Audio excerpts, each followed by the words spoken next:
Hey everyone, and welcome back to my first season. This is part 4 in the series Amazing Women Doing Amazing Things. In July 2019, my guest today accomplished her goal of visiting all 47 national parks of Canada. She is an environmental conservationist, a writer, and a photographer. She is an accomplished wilderness adventurer, Nordic skier, backpacker, kayaker, canoeist, cyclist, and world traveler. She is also a fellow of the Royal Canadian Geographical Society and the Explorers Club. Her work has been published in Canadian Geographic Magazine, CBC News Online, the Explorers Club Far Afield magazine, among many others.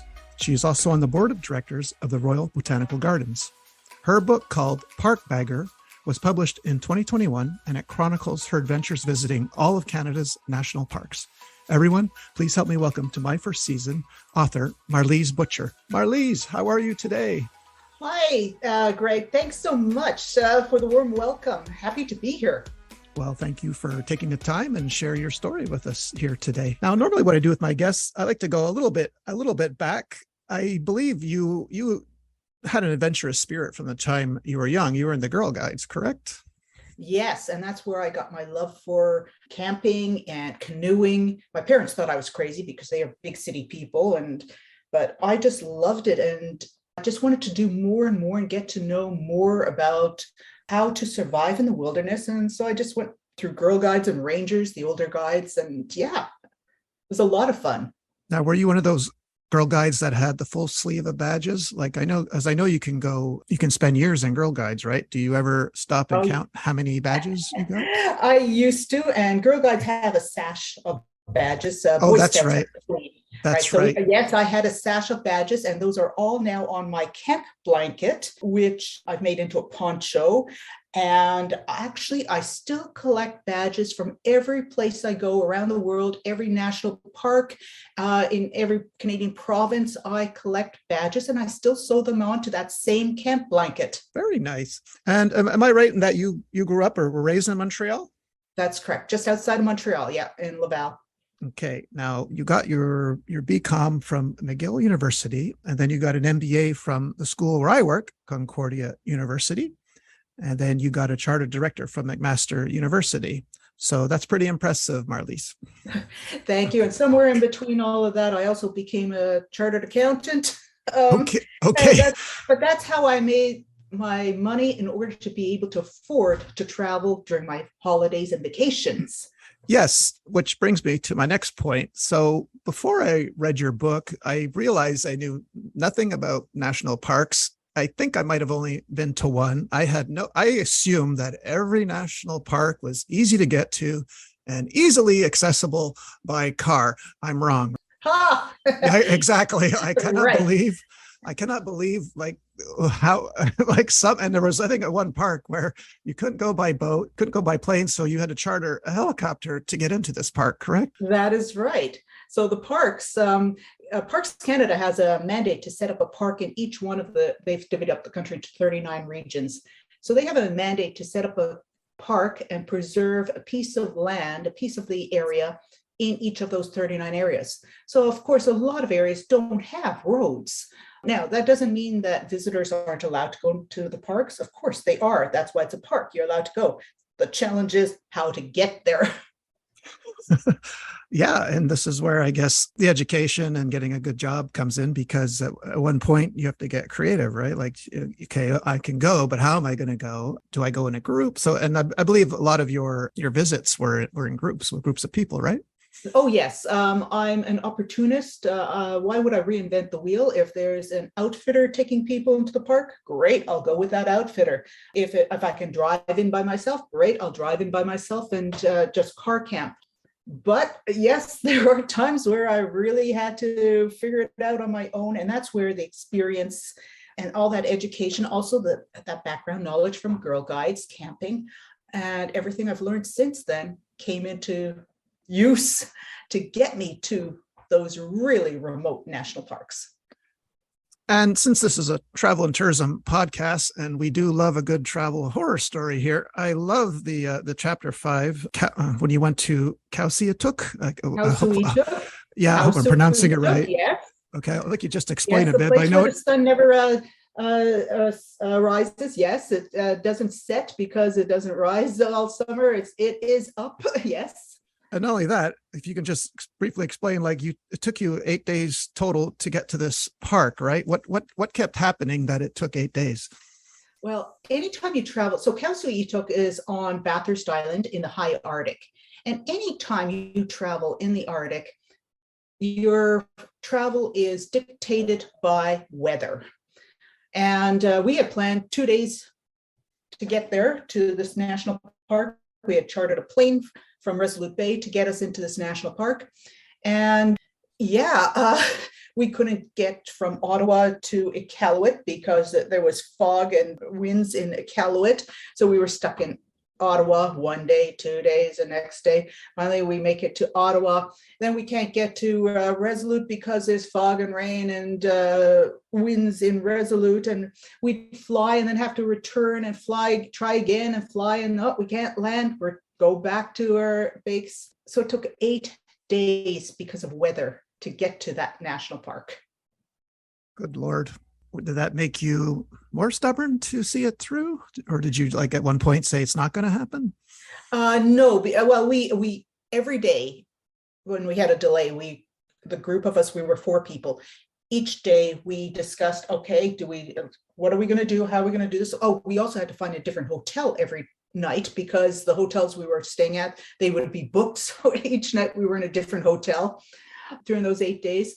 And we kept discussing each day. And we came to a point where we realized, you know what, the sunk cost of getting here, of all the flights, and we would still have to pay for that chartered flight into the national park. So, yeah, let's do it. Go for it. It was the group of us said, yep, we're doing it. I apologies. One of the gentlemen, one of the guys could not make it.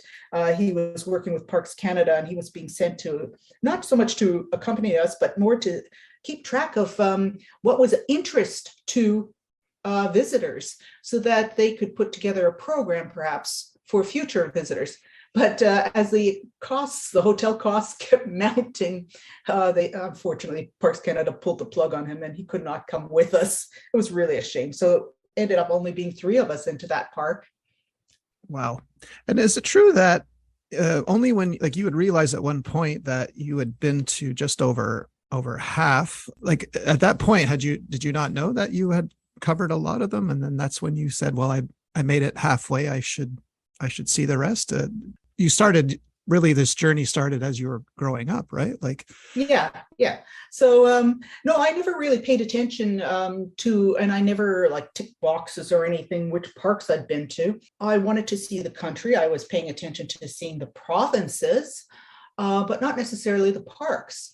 And it was more people talking with me, my colleagues, and, oh, you've been to a lot of parks. They began noticing the trend there. Because every time I went to another province, I'd go and visit the parks because it's part of the province, right? And yeah, that's about, I don't know, 15 years ago, perhaps a little bit longer now, where I realized I counted them up and kept track of them. And oh yeah, I've been to over half the parks at that time. And oh, why not go and see them all? And that just became my mission. I became obsessed with it to the point where I stopped, not completely stopped, but largely stopped traveling in the rest of the world and concentrated on Canada and our national parks, because of course there are 47 of them. So there's a lot to see. Are you the first person to do this, or are there others? So I am the first visitor to all the national parks. I don't know if Parks Canada personnel have been to all of them, but as far as visitors go, yes, I'm the first visitor to all the national parks, all 47 of them. And that's pretty incredible, right? Considering the population of Canada, right? That you're the first. It was not my objective to be the first person. It was just my objective to see them all. But there's also, you get to know there are a few other people trying to visit them all. And we work together when we can. We're not in competition with each other. We help each other. We work together. So for instance, to Kalsuituk, the other couple that I went with, they too are trying to see all the major parks of Canada. And our paths crossed. We contacted each other. And yeah, we'll work together to get to Kalsuituk because there's no way in. We have to figure it out ourselves. Let's work together on that. Yeah, and just so listeners think this is a that Marlis is going glamping. Oh, please guess again, because you went through some horrible conditions. Just your descriptions of the mosquitoes make me never want to go to a national park ever. Okay, because it's you have to wear the special netting, right? You have to sleep like this, and yeah, bug nets are very useful. Screens are very useful. Some parks, such as Wood Buffalo National Park, yeah, definitely take a screen with you and netting. Yeah, they have log cabins that you can rent. The log cabins are great, but the most important thing about the log cabins is they have a screened-in porch. So right. Yeah, and I'm not even mentioning the often it's the extreme cold that you subjected yourself to. I mean, heat sure is another one, but the cold. I mean, my favorite probably chapter is chapter 6 when you're in the Arctic tundra. Now, getting back to how you're the first visitor to visit all national parks, it makes sense because you annually placed yourself on this list that required 3 people to make this trip feasible. All right. Parks Canada puts a notice on Facebook, and it turned out you were, is this true? You were the only one to apply? Yeah, they did tell me that. They just said, we're so sorry. There's not enough people who applied. That was a nice way of saying there's no other people that applied. But then as it turned out, they decided to invite a couple of journalist folks and to advertise and to make that park more known. And it's funny because they actually asked me if I was okay to have these journalists come along. And because the journalists are their guests, they are going to provide the food for the trip as well, food and a cook and everything. And so, would I mind that? It's like, oh, let me think about this. I don't have to bring my own food, my own freeze-dried food and cook myself. No brainer. And then they went on and said, the next paragraph said, also because they want to show off the best features of this park to these journalists to highlight the park and advertise the park, right? They're going to bring in a helicopter on day 4, I think it was, to take us to this grand waterfall. What do I have a problem with? But because of that, the cost of the helicopter, the trip will be a day shorter than originally planned. Would I have a problem with that? Let me think. Why, they don't know who they're talking to, right? Yeah, I don't think this is a problem. Yeah, let's go. This is even better than originally planned. It's like, yeah, a day shorter, fine. I can live with that. Like I said, I'm still amazed that you were the only one that applied. I'm so amazed that, like I said, I looked up the population in Canada in 2015, which was 35.7 million, and you were the only one that applied to see this park. So yeah. You're much, much, much tougher than me. I thought I was tough before I read your book, but like the things you subjected yourself to, and Martin, your husband, wow, I kind of think of a better, gung-ho adventurer. I would say you are much more adventurous, but I think you have a great partner there. Yeah, well, he won't come into the Arctic with me. He has a thing about cold. So me too. He won't come into the Arctic with me, but he does come into all the southern parks, or most of them, with me. And he's gung-ho, and yeah, we quibble like all couples do, and it's all part of the fun, and yeah. Yeah, I feel Martin and I should be best friends because I hate the cold as well. Okay. But, and I think at one point in chapter 8, you mentioned, I guess in preparation for the Mackenzie Mountains or whatever, you would find yourself on Lake Ontario in March, okay, cold March morning, and you would whitewater paddle, correct? Yes. Okay, why would you do that? Okay, so the Nahanni River, so the Nahanni National Park Reserve, that river is largely a whitewater river. Now you can do it rafting, but I've been rafting. Rafting is a lot of fun. It's but I always figured, it would be a lot more fun if I was in control, and that meant I had to paddle whitewater in my canoe. And so I started taking courses, and for many years I just kept advancing in my whitewater skills. And here in Southern Ontario, you start in March when the water is running quickly, the winter runoff, they melt, and you start on the smallest of the rivers. And there's still ice on the side of the rivers. You wear wetsuits and pack on the clothing. Oh God. Okay. And it's an adrenaline rush. It So is? the cold doesn't really matter. It's just one hell of an adrenaline rush. You get addicted to it. Yes. Really? Oh, Oh, hell yeah. okay. It's But in the a lot of winter? Oh, sure. Oh, Because you are on point the entire time. Your mind has to be clear. You're with it continuously. And it's just an amazing experience that you are in full control of what nature is throwing at you. In this case, a rolling whitewater river. I like whitewater rafting in the summer, but I don't know if I would. No, I would never. I don't say if. No, I would never do that in March. So again, I applaud your toughness because I respect toughness, more than strength. And can I say like how impressed I am? Like you're tough. Not only that, look what you do now. You go to the Southern Rocky Mountains, and for some reason it's -40, and you go snowshoeing, right? I mean, Yeah. Well, what else am I going to do? Sit around in the side of the cottage all day? I would. I would be crying in a blanket if I went. Yes. Okay. Just make it Yeah. stop. Make it stop. No, I was there to see the park, and I wanted to see some of the parks in the wintertime, get the winter experience. And Waterton National Parks in the wintertime, yeah, it can go down to -40, -35, -40, less than below -40. So it's like, what else are you going to do? Slap on the snowshoes, bundle up, and go. And it's amazing, even with that extreme cold temperature, there's a lot of snow happening in the mountains. So it was an awesome experience. Just sometimes making your own tracks in the snow and trying to find the trails. And yeah, it was great. The only advantage I see about doing that is that in -40 is that there's no mosquitoes. Okay. But This is true. I don't know which one I would hate more, the -40 or the mosquitoes. It's a fine line. Now mosquitoes. okay, yeah. So in chapter 32, Hudson Bay, you go to, is it Wapusk? Yeah, Wapusk.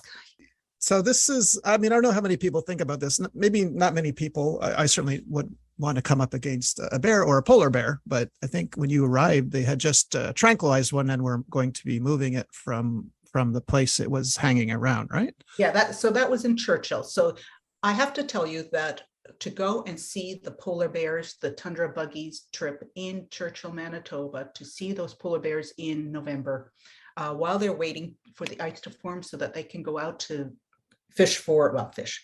go catch seals to eat. That was probably the best experience, the overall anywhere in the world. I would rank that trip higher than even traveling down the Nile and seeing 5,000 years of human history. To see those polar bears was amazing. So you fly into Churchill or take the train, if it's running now again, into Churchill, Manitoba. And sometimes the bears wander into the town, and to get rid of them, they will tranquilize them and then airlift them in a big net dangling from a helicopter far away from the town. And that was the day I arrived. Actually, the hour after I arrived, they were doing one of those airlifts of this polar bear out of the town. And we were very close to this thing, and they are huge. It's unbelievable. Their paws are like dinner plates, the size of dinner plates. And yeah, then from Churchill, Manitoba, you can take helicopters over Wapusk National Park itself. You can't land in Wapusk during polar bear season because we don't want to disturb the bears, right? They're all hanging around the shoreline again, waiting for the ice to form. And just amazing to see them. Even taking the tundra buggies from Churchill itself, every day they take you out and you're safe in these monster huge trucks.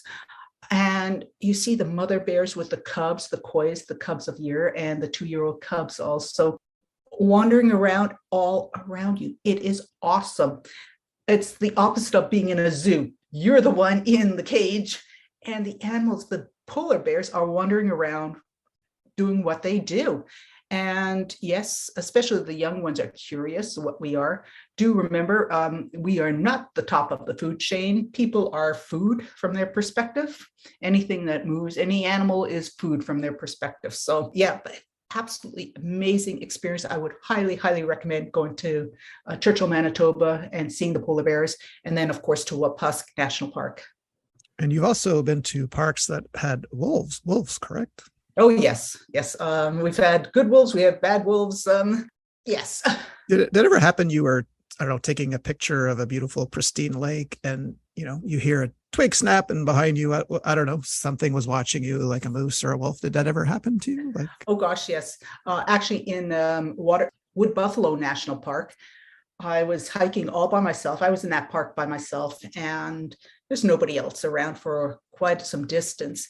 And I was just hiking down this trail, and there's this really neat little lake that I wanted to it was more of a pond, let's say. I wanted to get a good photograph of it, and I had to step off the trail so I didn't have the tree right in front of me between me and the lake. And so I step away from the trail, a couple steps over towards the lake, just at the edge of the lake, and my camera goes click, and next to me on the other behind the other tree, there's a snap of a branch, and I look around. There was a buffalo over there, a bison, and it had been lying down on the ground. That's why I hadn't seen it. And it stood up and stepped on a twig, got my attention. We were just a few feet apart. It looks at me, I look at it. We're looking at each other's eyes, and who's going to move first?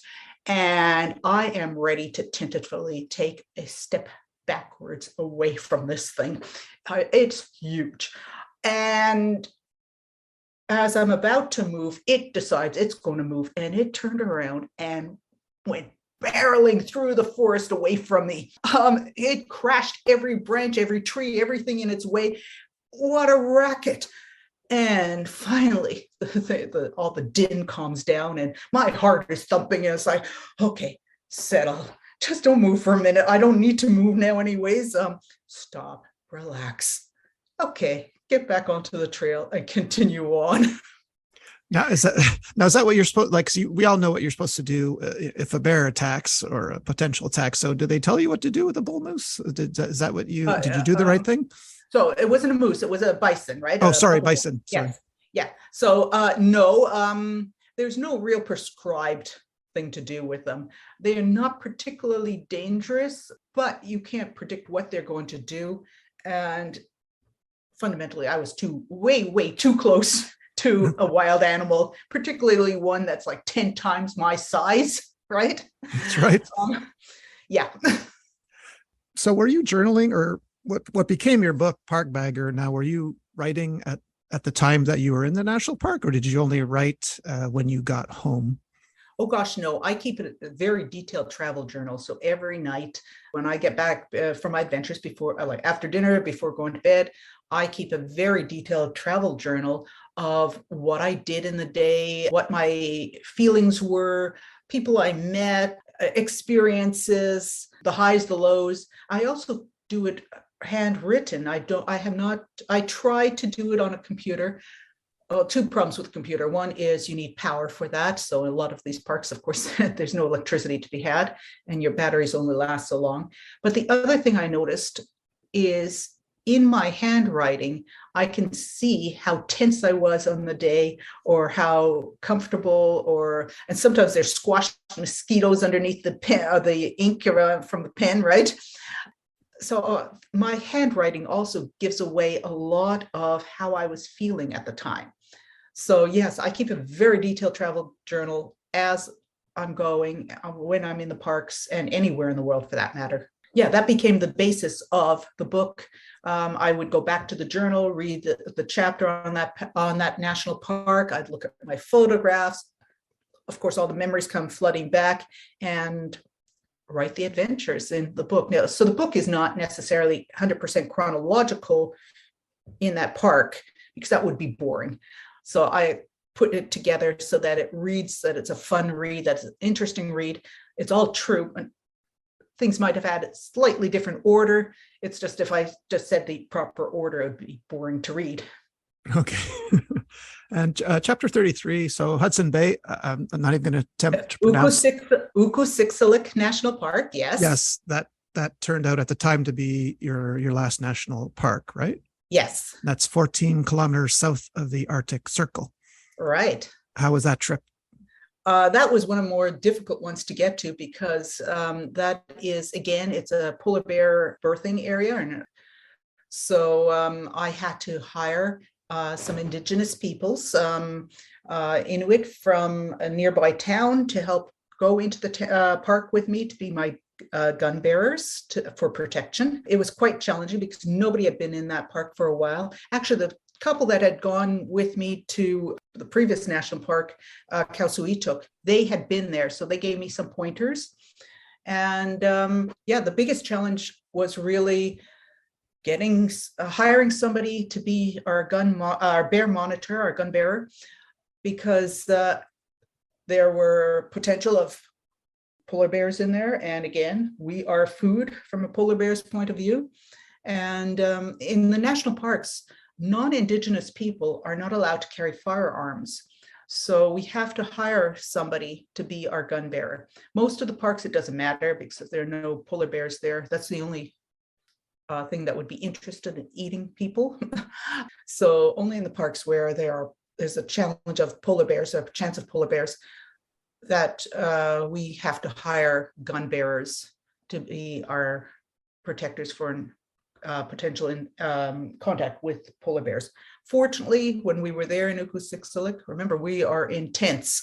There's no safety to be had, but fortunately we did not meet any polar bears. We did meet lots of caribou, and the caribou were wonderful, but no polar bears, thank God.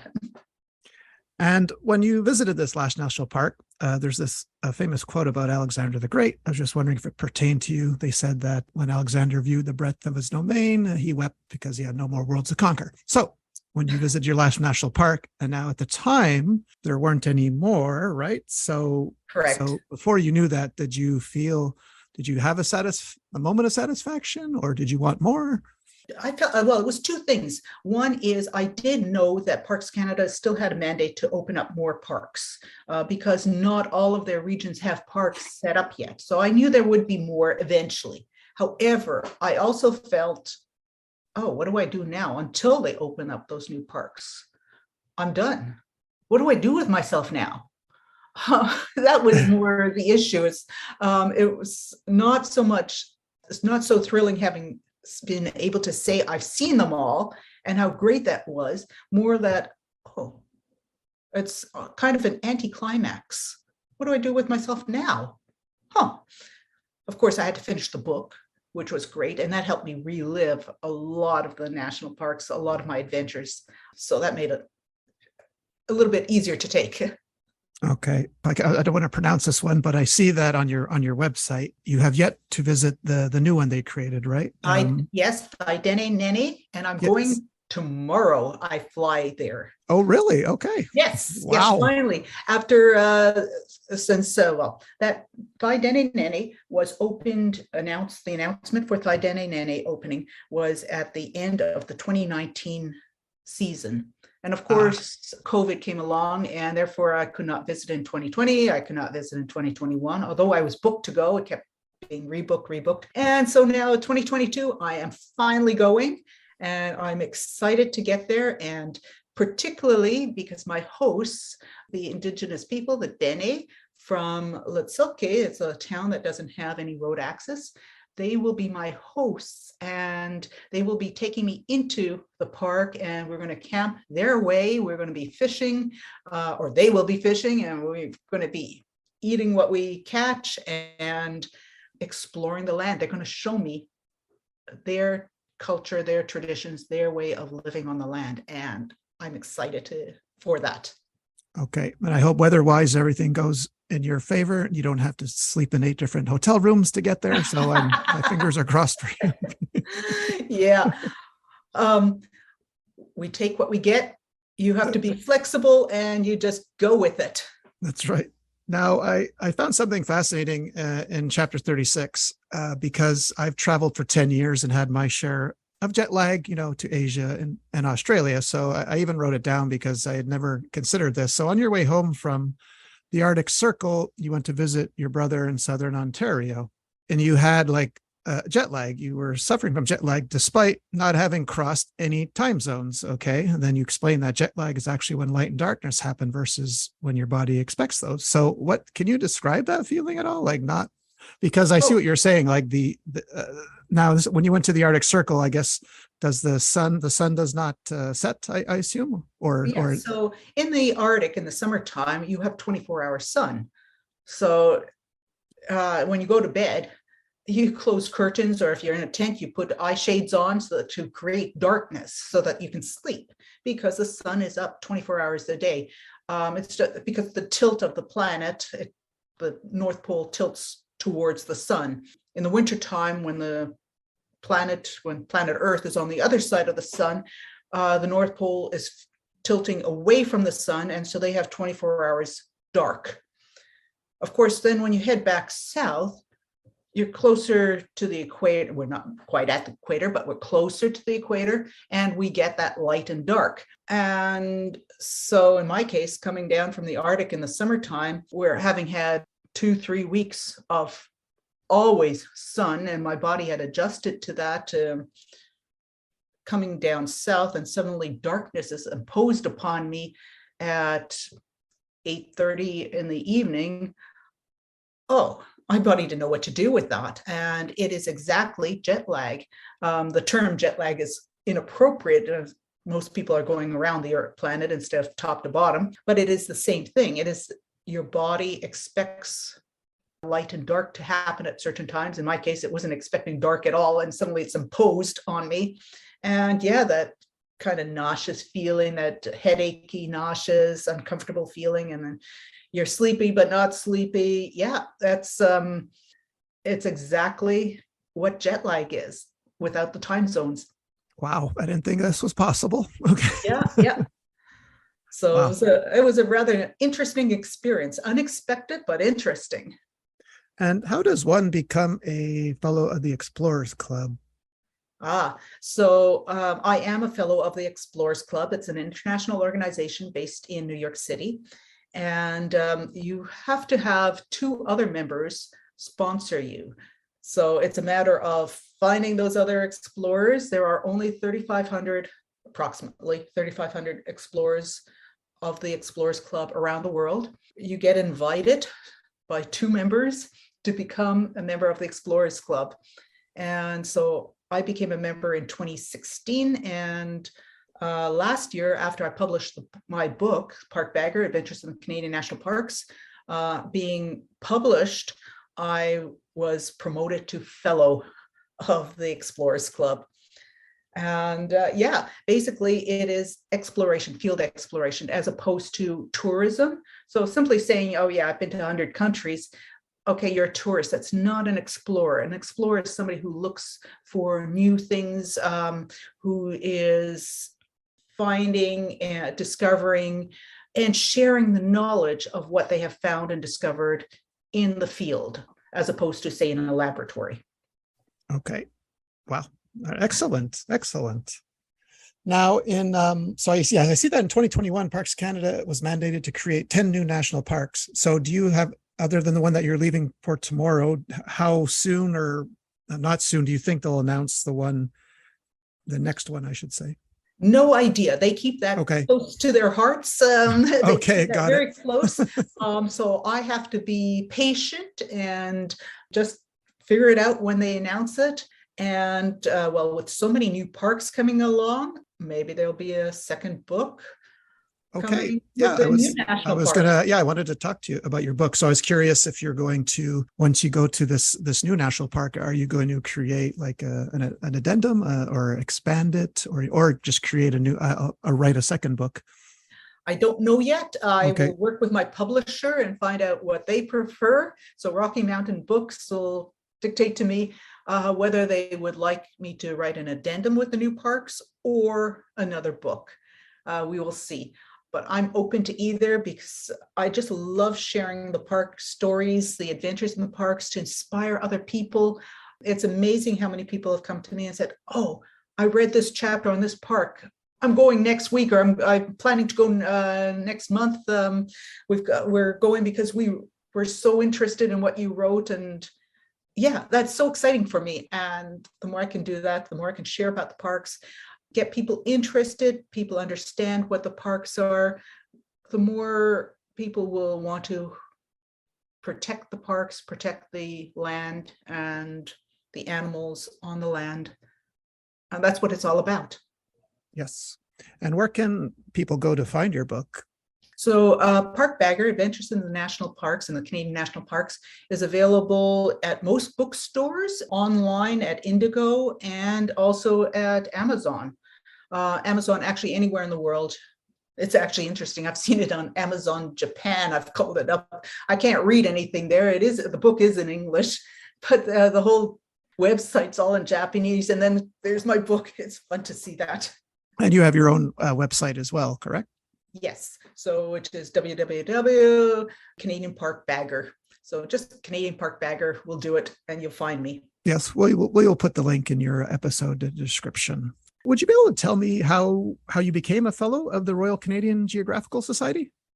Well, yeah, the Royal Canadian Geographical Society, they have a mandate to make Canada better known to Canadians and the rest of the world.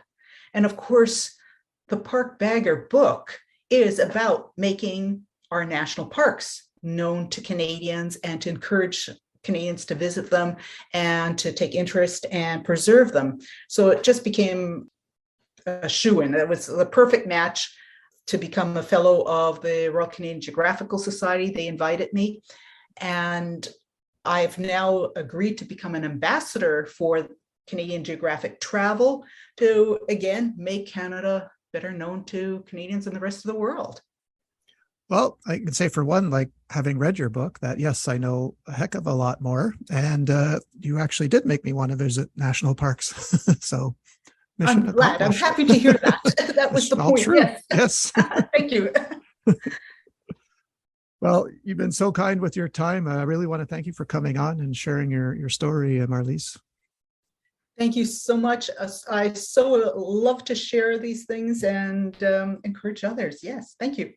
Thank you for the opportunity. Well, everyone, that was Marlis Butcher. We're going to put all the links where to find her book and her website in the episode description. Thank you very much, and we'll see you all next week. Bye. Say bye, Marlis. Bye-bye. Thank you, everyone. Enjoy the parks.